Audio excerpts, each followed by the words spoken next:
RMC, le grand oral des grandes gueules. Avec Thomas Gijol, il revient sur Canal+ avec son émission Selon Thomas, tous les vendredis à 22h50. Ça démarre donc aujourd'hui. Bonjour Thomas Gijol. Bonjour à tous. Thomas, vous êtes capable, en tant que supporter du Paris Saint-Germain, depuis longtemps, de dire bravo Marseille ce matin ? Complètement. Je l'ai même fait depuis hier soir via les réseaux sociaux. Parce que j'aime le foot avant tout. Et comme je disais, il y a un petit air de 93 dans cette équipe de Marseille. L'année où ils ont gagné donc la Ligue des Champions. Et j'aime beaucoup, il y a des joueurs qui jouent superbement bien, pardon. Et j'aime beaucoup ce Marseille, ce qui génère l'énergie, j'aime bien. C'est autre chose que le PSG, hein. Non, après, je ne veux pas entrer dans ce débat. Parce que sinon, on leur a foutu la pâtée 2 fois cette année. Donc, c'est pas le problème. Mais le rapport but et coup du but. Et après, on peut rentrer dans ce genre de détails et tout. On est beaucoup plus fort qu'eux, c'est pas le problème. Mais après, objectivement parlant, là, ils font une superbe épopée et je leur tire mon chapeau. Vous parlez de Paris ou du Qatar ? Ah, mais vous êtes dans d'autres débats. Moi, c'est pas mon débat. Moi, je suis supporter de football à la base. C'est juste ça. Après, les à côté, les Qataris, les ceci, cela. Selon Thomas, retour à la télé. Pourquoi revenir à la télévision alors que vous êtes parti sur le cinéma, vous êtes toujours sur scène, seul sur scène. Pourquoi ce besoin de revenir à la télévision sur Canal ? Non, c'est pas du tout un besoin en fait. C'est juste une envie de s'amuser et on va sur le format qui nous correspond. Donc j'étais pas du tout en train de me dire j'ai envie de retourner à la télé, mais j'avais en tête cette émission, on va dire, et puis le format télé était le plus justifié, donc j'ai été sans me poser ces questions-là, quoi. J'ai adapté les choses à mon envie, tout simplement. C'est un format de 26 minutes, avec vous sur scène pour démarrer, ensuite une série de sketchs. Il y a aussi une partie musicale, c'est Orelsan pour la première. Pour la première, ce soir. Le modèle est clairement américain, le Late Show ? Le late show, peut-être pas, parce que je pense que les late shows américains sont vachement basés sur l'accueil quand même. Il y a souvent des invités. Alors là, il n'y a aucun invité. Là, la démarche, oui, dans les shows, plus les sketch shows anglo-saxons, ils ont l'habitude depuis des millions d'années, plusieurs années, des millions. Plusieurs années. Des millions d'années-lumière. Depuis l'époque des dinosaures. Le mec part en vrille. Non, pas du tout. Ouais, depuis beaucoup de temps, en tout cas, ils pratiquent ce genre d'émission. C'est vrai qu'en France, on l'a pas beaucoup vu, mais j'avais envie de ma touche perso est très française aussi, quoi. J'avais pas envie de faire le fameux copier-coller un peu gênant du format américain. Donc, non. Là, je pense qu'on a trouvé le bon compromis. C'est du Gijol dans le texte et dans la forme. Ouais, les fans ne seront pas déçus. J'espère. Sincèrement, moi, j'ai fait... La seule chose qui est sûre, c'est que je me suis vraiment amusé. Il y a eu un lâcher-prise que j'avais pas connu en fiction depuis un petit moment, en sortant d'ailleurs d'un film. Là, j'étais vraiment en roue libre et ça m'a fait un bien fou. Enfin, je me suis beaucoup amusé à le faire. Mourad Moi, je dis pas ça en préambule parce que je vais vous attaquer. Moi, j'adore ce que vous faites. Mais si je suis là, c'est que forcément il y a un petit mais. Qui n'a rien à voir avec le Paris Saint-Germain. D'accord. Moi, j'adore ce que vous faites. Je suis un fan aussi de l'humour et de la culture qu'a amené Canal, avec un renouvellement quasi incessant, qui a eu cette force de renouveler des humoristes qui ont marqué la culture des années 2000 à travers le cinéma ou d'autres. Et donc vous êtes dans cette mouvance-là. Puis après, pour des raisons qu'on va pas commenter, vous avez quitté Canal. Et là, moi, j'ai l'impression que répondez franchement, j'ai l'impression que vous avez mis le frein à main. Parce qu'aujourd'hui à Canal, on a l'impression que il y a plus la même liberté de ton que de par le passé, et que c'est bien, j'ai passé un bon moment, mais je suis un peu resté sur ma faim parce que d'habitude je vous trouve plus insolent. J'ai l'impression que vous allez plus loin. Il soupçonne qu'il y a une... Et je me suis dit, tiens, j'ai l'impression qu'il est un petit peu... est-ce qu'il s'est pas un peu auto-censuré ? Est-ce qu'il a pas un peu mis le frein à main par rapport au contexte dans lequel il évolue aujourd'hui ? Vous avez une liberté c'est pas une grosse critique, c'est mon Dieu, du calme. Ça vient de tous les sens. Non, mais non, j'aime beaucoup. Vincent Bolloré. C'est un autre débat. Non, mais cette question, elle est intéressante, mais je pense que, en fait, je suis dans la dynamique que j'ai lancée sur mon second spectacle et qui peut-être que vous m'avez connu, j'étais peut-être célibataire sans enfant. Et aujourd'hui, Je m'intéresse pas à ce genre de choses. mais non, mais peut-être que vous m'avez connu plus à cette époque où j'étais peut-être plus chien fou, quoi. Oui, et il se trouve que depuis le temps, hors Canal+, ma vie a beaucoup changé. Et je ne sais pas si je suis plus posé, mais je prends un peu plus de recul sur les choses et je suis peut-être moins instinctif, impulsif, je Non, dirais. mais ce qui veut dire aussi, Impulsif, vous mais- aviez une liberté, parce que vous écrivez les textes, c'est vous qui Oui, écrivez les textes. j'allais y venir, mais la liberté, elle était totale. Moi, avec la chaîne, quand on s'est mis d'accord sur ça, c'est que évidemment, ils avaient un droit de regard sur ce que je fais. Ah, quand même. C'est pas opaque. Je travaille quand même avec une chaîne, donc c'est un rapport. Ça veut dire, qu'est-ce que ça veut dire Donc, un ça veut droit de dire- regard? C'est quand vous avez terminé les sketchs, vous leur montrez, c'est Oui, ça? c'est simplement, qu'est-ce que tu vas faire, tout simplement. C'est normal. pas genre, vous me corrigez, c'est qu'est-ce que tu vas faire, je vais faire ça, et puis c'est normal, mais c'est pas un droit de regard. Et si vous avez dit non, ça s'appelait pas? Mais ça s'est passé comme ça. Des fois, il y a des choses qui les plaisaient pas dans un certain sens, mais après. Dans quel sens? Non, mais dans un sens où peut-être que Tu c'est trouvais que pas. c'était pas drôle ou... Non, mais laissez-moi finir, c'est pas important. Non, dans le sens où peut-être qu'ils ne comprenaient pas où je voulais en venir, ou peut-être que je n'étais pas clair, enfin tout un tas de choses dans ce sens-là. Mais après, moi, j'ai le mot final. Et quoi qu'il en soit, ma règle à moi, c'était d'être drôle. Et je l'ai été. Il n'y a pas eu d'histoire de ça, ce sujet, tu n'en parles pas, ça, tu n'en parles pas. Non. L'objectif, c'est d'être drôle. Pardon ? L'objectif, c'est d'être drôle, quoi. C'est Voilà. d'être drôle, mais après, la sentence, c'est surtout vous, c'est surtout le public, c'est surtout. Voilà, Alors justement, Marianne. Et puis après, on regarde le début du spectacle, le début de... Alors, de l'émission. on retrouve le côté stand-up et ça fait plaisir. Les sketchs, moi j'ai ri parce que moi je suis pas aussi Comme toi, t'es bon méchante. public. Je suis pas aussi méchante que Mourad. C'est pas du tout un compliment. Et alors, lequel t'a fait rire particulièrement? Mais non, Sans arrête rentrer dans le avec ça, détail. ça y est, ça recommence. Non, mais. Qu'as-tu apprécié dans le spectacle particulièrement Non, dont tu parce que, en fait, nous en parlais il tout me à l'heure? vanne Elle tout à l'heure fantasme parce que sur vous. étant la Oui. seule fille, j'ai Ouais. osé dire qu'à un moment on voyait vos fesses et donc ça les a fait rigoler. Il nous a fait la Mais matinée avec ça. c'est pas du tout ma question parce que j'ai quand même des choses C'est un bon teasing. plus intéressantes à Une pièce de dire. 20 centimes, elle a fait 2 heures. Ah bon? C'est pas vrai. Mais les Laissez écoutez Marianne. pas. Mais j'ai lu que vous étiez un petit peu inspiré des grandes gueules, que vous écoutiez les grandes gueules, Thomas Oui, Gijol. les Alors, je sais pas grandes- si c'est positif ou négatif, la manière dont vous avez parlé des sketchs. Non, Il y aura un sketch là-dessus. Oui, vous savez qu'on s'est déjà rencontrés Ouais. dans des émissions par le passé, et puis c'est vrai qu'RMC et d'autres stations radio sont beaucoup influencés dans le sens où j'aime les joutes verbales, j'aime les gens, voilà, forts en gueule, qui existent pour de vrai, et c'est quelque chose qui a influencé un des sketchs que les gens vont voir peut-être pas cette semaine, mais la semaine d'après. Oui, a priori, on ne le voit pas cette semaine. Parce que nous, moi, Non, Non, non, on non, l'a non, pas vu, non. dans 2 semaines, ouais, parce que vous verrez, vous me réinviterez et puis on en reparlera et On peut voir dira l'extrait qu'il a été encore un peu déçu, j'imagine. Petit extrait Il est dépressif, de Mourad. l'attaque de l'émission selon Thomas, c'est sur Canal, c'est à 22h50.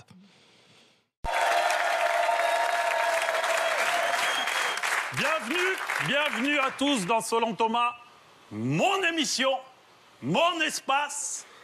J'ai gagné, messieurs, dames. J'ai gagné. On va faire du sale, du très sale. Le tout financé par Canal+. Bon, je vous explique vite fait le concept de l'émission. Il va y avoir plein de choses qui sortent de ma tête, de mon esprit. Vous allez voir des sketchs, vous allez voir des lives. On va s'amuser tout simplement dans une énergie totalement libre, libérée, sexuellement, virtuellement, intellectuellement. C'est l'orgasme ce soir. Et donc c'est à 22h50 sur Canal. Moi j'ai bien aimé le j'ai gagné. Il y avait quand même un petit fond de vérité quand même, de victoire, de se dire ça y est, c'est moi la vedette, c'est moi qui est mon show, quoi. Oh, la vedette, non, j'ai passé ça. Non, il y a un côté, c'est de l'ironie, quoi. C'est sympa de se dire, voilà, j'ai mon émission, j'ai gagné, ouais, symboliquement. Après, ce qui est bien, c'est la libre interprétation de chacun. Chacun a sa lecture et moi, ça me va. Ouais. Mais c'était quand même quelque chose que vous aviez en vous, cet objectif un jour d'avoir votre propre show. Ah, non, mais c'est vrai que j'ai grandi en regardant des émissions comme celle des Inconnus, celle des Nuls, d'autres humoristes, d'ailleurs, plus récemment des émissions comme le Palma Show que j'apprécie. Donc voilà, je me disais pas d'avoir mon émission, mais c'est vrai que voilà, avec notre métier, on a des inspirations visuelles de sketch. En tout cas, moi, c'est souvent le cas. Donc je me suis dit, bah là, il y a un timing, il y a un moment, essaye de mettre tout ça en forme. Il y a un sketch, et je crois que c'est le premier qui passe, où vous faites un producteur harceleur qui reçoit une jeune femme. Et on va pas spoiler le sketch. Et on voit ses fesses. On voit ses fesses, c'est ce qu'a retenu Marianne. Mais ce que j'ai retenu, c'est Elle a fait des que dans captures d'écran. que dans le Elle a fait des contexte captures d'écran. actuel, l'affaire Weinstein, balance ton porc, etc. C'est le message que vous vouliez faire passer. Vous moquez ça et le faire, le montrer. Bah, le message que je veux faire passer, c'est surtout que ce genre de comportement existe pas seulement dans le milieu du cinéma, comme vous le savez. Et puis, oui, c'était un peu de mettre vraiment en lumière des choses que j'avais un peu entendues, des choses que j'avais un peu entendues ici et là dans le monde de la musique et ailleurs, quoi, où je me suis dit, bah voilà, on va un petit peu parodier ça aussi. Mais au-delà de la parodie, est-ce que vous avez le sentiment aujourd'hui que justement, à la suite de cette libération de la parole, les choses vont se passer différemment ou des amis qui vous avaient rien dit commencent à vous parler? Est-ce que vous avez vu ça, vous Moi, directement, non. Vous avez déjà été harcelé? Non, je n'ai jamais été harcelé, je ne crois pas en tout cas. Est-ce que vous avez été témoin? Ah bon, même par Témoin. Michel Denisot? Témoin, non, pas Michel. J'ai été témoin, ouais. Oui, témoin. Témoin, mais pas sur un producteur, sur un homosexuel. C'est encore autre chose. Qui harcelait le mec du fait d'être homosexuel. Et dans ce cas-là, C'était assez. C'est du harcèlement aussi. Hein. C'était assez malaisant, quoi. Comment s'appelait le producteur? Bon, non, on n'est pas là mais pour. qu'est-ce qu'on fait? Parce que c'est toujours compliqué. On a tous été parfois témoins de ça. Comment on réagit? Qu'est-ce qu'on peut faire? Non, mais je pense que en fait, c'est beaucoup lié à l'éducation. Moi, je veux pas éduquer quelqu'un, et il y a la loi qui est là pour punir si la personne va trop loin, mais à un moment donné, moi, je ne fais du mal à personne, et que ce soit homme, femme compris, quoi. Je vais pas user de mon pseudo-pouvoir pour... ça, c'est des choses je vis avec 5 femmes à la maison, donc à un moment donné... Comment cinq ça? femmes. Est-ce que vous pouvez développer? J'ai développé parce que... Il y a Charles qui rêve, là, Avec tout à ma coup. gueule, mon nom et ma couleur de peau, il peut y avoir un amalgame. Donc, ma compagne, 4 filles. Voilà, c'est juste ça. Comme Les ça. familles recomposées. Voilà, deux grandes, voilà, famille recomposée, exactement. Thomas Gijol, vous restez avec nous, suite du Grand Oral des GG dans un instant. L'émission s'appelle Selon Thomas. Coup d'envoi à 22h50 sur Canal+. On parlera aussi d'un film qui va arriver à la rentrée prochaine. C'est ça, Black Snake, c'est ça, c'est exactement. beaucoup de boulot, ça vous tient très à cœur. Réalisé avec sa compagne. Voilà, il va Exactement. falloir nous expliquer ça tout de suite. D'accord.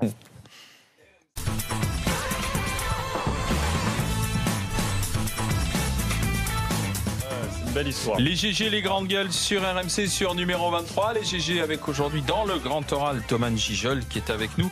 Donc Thomas, là, il y a l'émission sur Canal, Absolument. Selon Thomas, Ouais. tous les vendredis, 22h50. Et puis il y a la réalisation du film, le grand projet, qui s'appelle Ouais. Black Snake. Oui, absolument. C'est quoi ça? Film de Black- super-héros, paraît-il? C'est une comédie, ouais, une comédie sur un super-héros dans les années 70, en Afrique. Absolument, qui va non seulement libérer un pays, mais même un continent. Ça paraît vachement. Sinon, on ambitieux. sort de Black Panther, Ouais, qui a ouais. écrasé le monde entier au Absolument. box-office. Donc là, Bah là, on va. Serpent Noir, Black Snake. On ne sait pas si on va écraser le monde entier. Et déjà, si on écrase la France, ça sera bien. Mais bon, c'est en cours de route, en tout cas. Mais ouais, c'est un film que j'ai co-réalisé avec ma compagne Carole Rocher. Et on s'est beaucoup amusé dessus. Il y a, enfin, pour les acteurs connus, il y a des gens comme Edouard Baird qui sont dedans. Et après, il y a plein de comédiens moins connus et connus sur le continent africain, on va dire. Donc, non, c'est un Et super vous jouez film. dedans ou pas? Ouais, c'est moi qui joue le sauveur. Le sauveur, ouais. C'est plus un vengeur masqué, Donc, on va sympa, dire. en fait, vous faites un film où c'est vous qui sauvez toute l'Afrique. Ouais, mais non. Autant se donner de beau rôle. On va dire ça. On va Il a dire ça. raison. Non, mais ce qui était amusant, c'est de le faire vraiment dans les années 70, parce qu'il y avait un décalage politique, vu qu'on était en pleine période France-Afrique et tout. Et c'est assez intéressant, parce qu'il y a des discours qui résonnent encore aujourd'hui. Et non, on a pris beaucoup de plaisir. Ça va être drôle. Et vous êtes fâché avec Fabrice Eboué? Non, pas du tout. Pourquoi?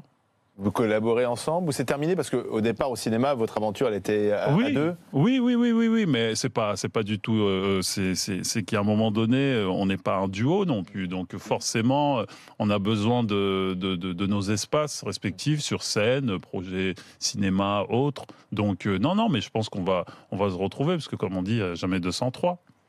Vous avez l'air d'être assez complet. En tout cas, vous faites plusieurs choses différentes. Un late show, un film. Avant, vous faisiez du stand-up et tout ça. Est-ce que vous avez d'autres envies je sais pas, de faire des vêtements. Vous voyez ce que je dis? Non, c'est votre Marque de vêtements. Qu'est-ce que c'est banlieusard tout ça? Une marque de vêtements, une marque de canettes, Vous avez envie de de une boissons. marque de canettes? Non, j'ai pas d'envie de Le MJ vêtements. jaune cola.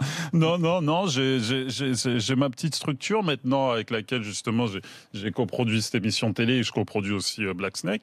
Et maintenant, l'idée est de continuer à avancer dans l'artistique en allant là où j'ai envie d'aller. Donc, il y a un projet qui s'articule. C'est-à-dire? Voilà, il y a un projet qui s'articule autour de ma compagne Carole, qui va être réalisé par Cindy Vered, qui va traiter du sujet de Madame Claude. Mais c'était un film? Madame C'est un Claude. film, ouais. Mais il y a déjà eu un Madame Claude. Il y a déjà eu un Madame Claude. Ouais, dans Tu te les souviens, années... Mourad? Ah, C'était je l'ai un vu 12 fois, oui. Tu l'as vu 12 fois. Dans les années 70. T'avais 15 ans. Exactement. Ça t'a été ému. Exactement. Non, mais c'est des sujets. Voilà, mais on grandit, on a envie de plein de choses, donc on ne se prive de rien. Marianne. Aujourd'hui, on assiste à une nouvelle forme en fait de revendication, mais qui est beaucoup plus américaine que française, où on se retrouve avec des revendications qui sont sur des couleurs de peau et sur le fait que, étant racisé, hein, je garde Oui, le terme j'ai bien compris. qui est employé J'ai bien par compris, ces pas de souci. personnes-là. Il y a un développement de camps qui seraient non mixtes, d'ateliers non mixtes, dans lesquels en fait les personnes se retrouvent pour discuter et considèrent qu'une personne blanche ne peut pas comprendre leurs problèmes. Qu'est-ce que vous pensez, vous, de cette forme de revendication-là, et est-ce que vous pensez que c'est très français? Bah non, c'est pas très français. Enfin, en tout cas, c'est pas. C'est bizarre. C'est pas la France que je connais. Non, c'est très bizarre de dire ça, mais moi, j'ai grandi à Maison-Alfort. J'ai été en école publique. J'ai grandi en HLM où, à l'époque, c'était voilà quoi, blanc, noir, ce que vous voulez mélanger. J'ai un peu du mal même à le dire parce que c'était tellement normal. Donc en fait, j'ai jamais été dans une logique communautaire. Maintenant, oui, je suis noir. Ça, je veux pas faire autrement. Oui, vous n'avez pas remarqué? Non. Mais si, complètement. Mais du coup, voilà, ces choses-là, j'avoue que ça me dépasse un petit peu. Ça me dépasse un peu. Sans être dans une logique communautaire, il y a quand même ce que racontent ces actrices là, qui viennent de signer un livre manifeste qui s'appelle Noir n'est pas mon métier. Ouais. Mais bon, elles racontent quand même des choses qui sont factuelles. La difficulté dans un casting de passer au-delà de la couleur de peau, parfois la difficulté aussi de décrocher des rôles à cause simplement de cette couleur de peau. Attention, évidemment, ce que je viens de dire là n'est pas en opposition à ce que vous venez de dire, parce que ce livre, il est quelque part nécessaire, parce qu'effectivement, en termes de cinéma en tout cas, un comédien noir n'est justifié que très souvent par sa couleur. Ça vous arrive ça? Mais complètement. D'où ma série des films que j'ai refusés. C'est des choses. Voilà, si les gens vous dites le personnage s'appelle Julien machin et on voit ma tête, on va dire mais pourquoi? Et la vraie réponse, c'est pourquoi pas, quoi, parce qu'il n'y a pas de souci avec ça. Mais on est souvent appelé pour notre couleur de peau. Et c'est pour ça que ces comédiennes, et en plus des comédiennes, c'est déjà, de façon générale, les comédiennes morflent beaucoup plus que les mecs. Mais alors là, les comédiennes noires, je ne vous raconte pas. Elles ont beaucoup à dire, et je pense qu'un livre, c'est le strict minimum. Mais c'est en train de changer. Le cinéma français change petit à petit. C'est à nous de le faire changer. Ouais, sincèrement, c'est à nous. Ouais. Je pense que c'est aux nouveaux acteurs d'aller au front, des gens comme Aïssa à travers son livre, des gens comme moi, des gens partout. En fait, c'est en faisant qu'on bouge les choses, c'est pas en criant. Il faut faire des choses, il faut montrer d'autres choses. Et c'est important de le faire aujourd'hui, parce que là, on est quand même à un moment où c'est... Ce qui s'est passé aux États-Unis. Oui, on est loin du film avec Eddie Murphy. Mais en même temps, c'est pas la même histoire, les États-Unis. C'est ça qu'il faut Il vaut mieux être noir américain que noir africain sur cette planète, c'est sûr. Je suis pas d'accord. Ah. Moi, je suis noir africain, enfin en tout cas d'origine africaine, et tout va bien. Donc les noirs américains ont leur histoire et nous on a la nôtre. Mais moi, je suis pas en fantasme sur les noirs américains, loin de là. Vous disiez dans ce contexte en faisant. Pourquoi on est dans une société tendue là en ce moment? Complètement. Ouais. Complètement, on est dans une société. Calme en ce moment. Oui. Dieu merci. Il faut se réjouir du calme, mais on est dans une société si tendue. Il y a des choses très graves, tragiques qui se passent. Et c'est important de pas croire qu'on est dans le luxe, parce que évidemment là tout est calme et Dieu merci pourvu que ça Par dure. rapport à une certaine partie du monde, on est dans le luxe Mais quand même. évidemment, je me pose même pas cette question, c'est évident. C'est comme quand léger, ouais. mais moi le premier, Dieu merci, je gagne ma vie, tout va bien, mais on est quand même dans une société où il y a beaucoup de problèmes et il faut qu'on se bouge, quoi. Mais comment est-ce qu'on se bouge? Est-ce que c'est les acteurs comme Dans des vous sketchs doivent davantage s'engager, prendre la parole publiquement, Moi non, signer des tribunes? je suis pas forcément d'accord avec ça, parce qu'en fait faire des vraies choses. plutôt. faire des choses, en fait, c'est essayer de créer à travers nos arts respectifs. Les musiciens, leur meilleure chose à faire, c'est de faire de la musique. Moi, je fais de la scène, je fais du cinéma, et c'est en faisant des choses. Vous avez cité Black Snake. Black Snake, dans le film, j'ai pris 80% un casting noir et à 70% des inconnus. Donc c'est une façon d'Islam. Ouais, d'essayer de révéler des talents. Non, pas du tout. C'est le scénario. Si c'est pour aller chercher à chaque fois les mêmes comédiens, tout ça, c'est le scénario. Il y a des super comédiens qui demandent juste à travailler. Donc en fait, je pense que c'est des petites actions comme ça. Même le dire, c'est un peu gênant, parce que j'ai l'impression de faire du social. C'est pas ça. Oui, mais vous avez du poids aujourd'hui. Ouais. Vous-même, donc là, vous réalisez votre film, vous l'utilisez, etc. Mais pourquoi, dans les institutions qui sont installées, ça ne bouge pas plus? Parce que les institutions sont très vieilles. La France est un vieux pays tenu par des vieux blancs en général. Et Maintenant, on a un jeune blanc à l'Élysée. C'est vrai. J'espère que ça va bouger beaucoup plus. C'est vrai que ce mec a mon âge, mine de rien. Mais vous attendez qu'il fasse un peu bouger tout ça? J'attends rien, je me bouge, mais oui, c'est aux gens aussi des nouvelles générations qui ont grandi avec d'autres codes, parce que j'en veux pas aussi un vieux d'être en décalage par rapport à ce que je suis. Mais c'est vrai que les gens plus proches de moi, c'est vrai que là, par contre, s'il y a pas une vraie écoute, un vrai échange, c'est désastreux. On en a eu un bel exemple il y a 10 jours, où on a reparlé, vous savez, des problèmes des quartiers, des banlieues, et vous disiez, moi j'ai grandi à Maison-Alfort. Et c'est Jean-Louis Borloo là qui est revenu avec le nouveau plan. Le nouveau plan, le plan Borloo. Le plan Borloo, le plan miracle. Quand vous entendez parler de ça, vous qui aujourd'hui êtes arrivé avec votre talent et autres, comment vous réagissez à tous ces discours que l'on entend? Ah, Borloo, j'arrive avec mon plan. Dis donc, il imite très bien. Faut me retenir pour approcher la saison 2. Je peux te dire que Laurent Gérard et Nicolas Canteloup ont des soucis à se faire. Non, mais comment réagir? Positivement, parce que c'est pas négatif. Maintenant, le problème des plans, c'est que moi, depuis que je suis né, j'entends il y a eu 700 plans et à chaque fois il y a des déceptions. Donc, du boulot leur suffirait. Je pense qu'il faut placer aussi tout ce qui est l'ordre de la banlieue dans une espèce de normalité. C'est des gens qui vivent comme n'importe quel autre Français, et qu'à un moment donné, il faut arrêter plan ceci, cela. Il faut aller vraiment s'intéresser pour de vrai à eux, et puis faire le nécessaire. Ils sont de droite d'ailleurs, les jeunes de banlieue. Ils sont pas. Mais oui, vous C'est quoi les jeunes de banlieue? Vous allez voir ce que je veux dire. C'est que Accrochez-vous. Les hommes politiques paternalistes veulent toujours dépenser beaucoup d'argent public dans les banlieues, mettre des associations, les tartines de discours lénifiants sur la République, le civisme. Là encore, Borloo, c'était on va faire revenir la République dans les banlieues. Et en réalité, comme vous le dites, comme partout ailleurs, dans les banlieues, il n'y a pas que des gens qui attendent des deniers de l'État. Et Borloo, avec ses associations, ils attendent de pouvoir monter leur business, de pouvoir créer leur entreprise. Ils attendent de travailler sur tout simplement. Moi, j'ai été... Mais ce gouvernement est incohérent. Par exemple, Uber a rendu service à beaucoup de jeunes. Uber, c'est une manière, on a son permis, on a du temps, on loue ou on achète une voiture. C'est très bien. Et tout à coup, on a un boulot. Et que fait le gouvernement pris dans sa passion française de la norme? Tout à coup, il met à la demande de certains lobbies un examen absurde de niveau GIGN où il faut savoir les gestes de secours, etc. Tout un tas de trucs qui font que ça exclut tout à coup plein de gens qui étaient sur ce chemin-là. Et je dis, moi, qui sont de droite, parce que je pense que la valeur de l'entrepreneuriat, tout ça, c'est plutôt quelque chose qui est défendu par la droite. Donc ce que je veux dire, c'est qu'au lieu de déverser des milliards comme on le fait à chaque plan, est-ce qu'il ne faudrait pas être beaucoup plus dans l'incitation, Moi, je suis pas un fan des startups et tout ça, mais favoriser ça, encourager ça. Je suis complètement. Après, droite, gauche, j'ai envie de vous dire, tout ça est très abstrait aujourd'hui. Ouais. Mais c'est un équilibre des deux. C'est-à-dire qu'évidemment, qu'il y a des mecs qui sont très entreprenants et qu'effectivement, il faut les encourager dans cette voie. Et puis, il y en a d'autres qui de par le milieu social étant ce qu'il est en banlieue, dans certains quartiers très, très durs, très délaissés, on a besoin aussi d'aide.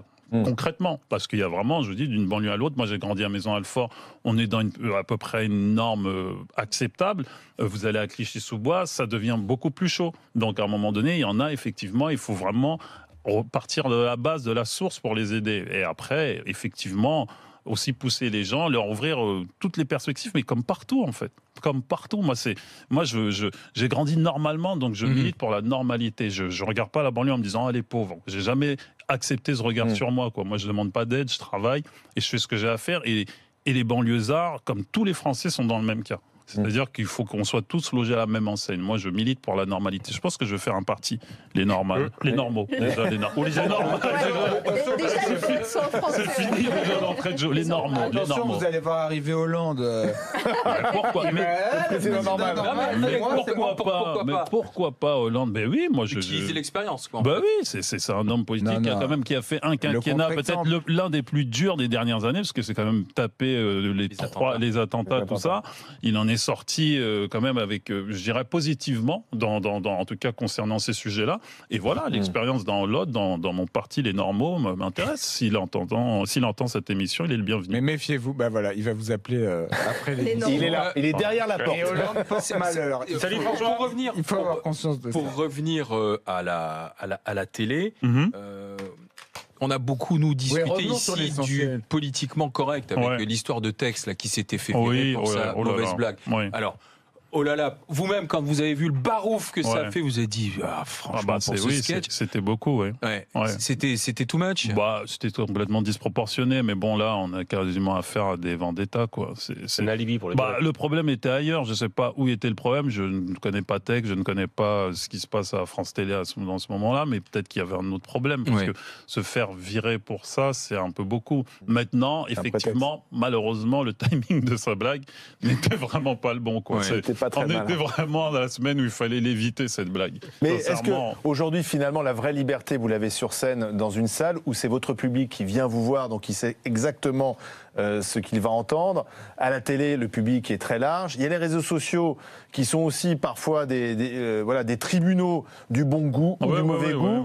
Ou pour parce qu'on a le droit d'être parfois, de pas être très bon, d'être un peu lourd, etc. On peut rater un sketch. Aujourd'hui, par exemple, Coluche, il n'a pas toujours... on l'a oublié, mais il y a des trucs qui étaient un peu lourds. Évidemment, avec toute la matière qui sortait, il y avait des choses... S'il y avait eu à l'époque les réseaux sociaux, peut-être qu'on ne l'aurait pas loupé. Évidemment. Non, mais il y a quelque chose dans tous ces débats, je vais vous dire, il y a quelque chose dont on ne parle jamais et qui est quand même essentiel et qui paraît même un peu naïf de dire ça, mais c'est le cœur.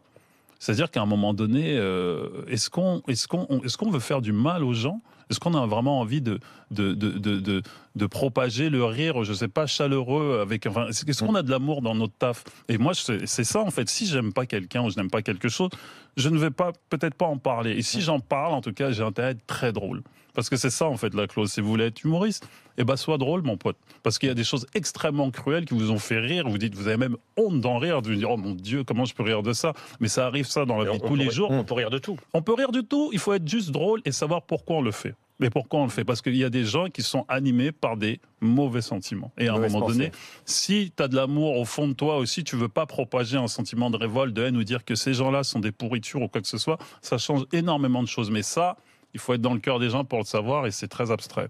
Merci Thomas Gijol d'être passé par le Grand Oral des GG, 22h50 ce soir. Selon Thomas, ça démarre sur Canal+. C'est ça. Merci d'être passé par le Grand Oral des GG, Thomas.